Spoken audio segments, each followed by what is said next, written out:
Howdy ESSM 406. Welcome to Unit 4 of this class. This is the last unit, so we're getting near the end. It'll be Christmas break soon. It'll be Thanksgiving break even sooner.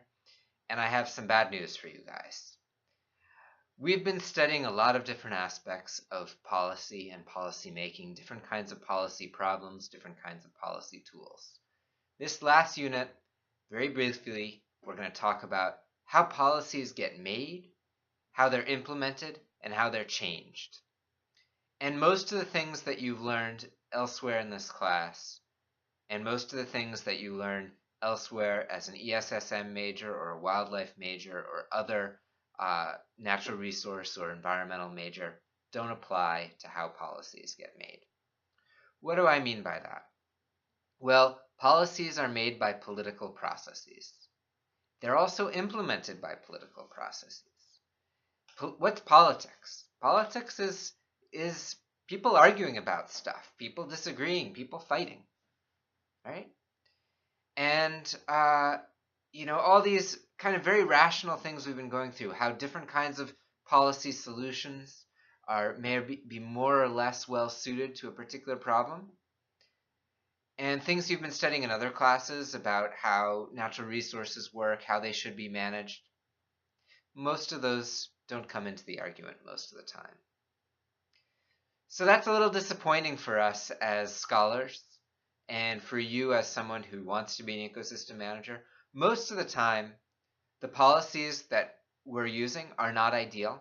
They weren't often designed for the purposes that they're being used for, and often they're really, really, really imperfect. They may not be the best solution to the problem.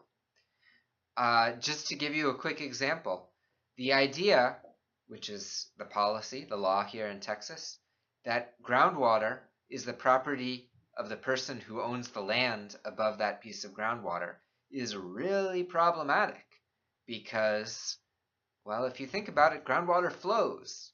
So it might be under your land now, but it's not going to be there in next year or even potentially in 5 minutes, depending on how the subsurface hydrology works. But the law says that, and people are going to fight to keep it that way. Regardless of you saying that, well, this is a common pool resource, and it might be better if common pool resources were managed in a different way, and we can have this cap and trade program. We can have this community management. Well, if you do that, some landowners are going to vote you out of office.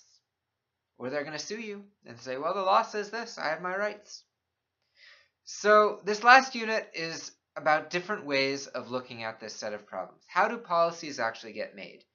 And I'm actually an optimist about this. I just told you that policies don't get made based on any kind of rational analysis, careful planning, or anything like that. But I think they can get made that way, and sometimes they do. So we're going to read about some places where they don't get made that way. And we're going to read about some places where they do get made that way and why. And sometimes the why is because there's someone really smart in the right place at the right time and they make a really good decision. But sometimes the why is because a bunch of people like you might care a whole lot about an issue, and they go out there and they say, well, we're going to make a difference. We're going to change what's happening here. So we're going to read a little bit about how you can make that change.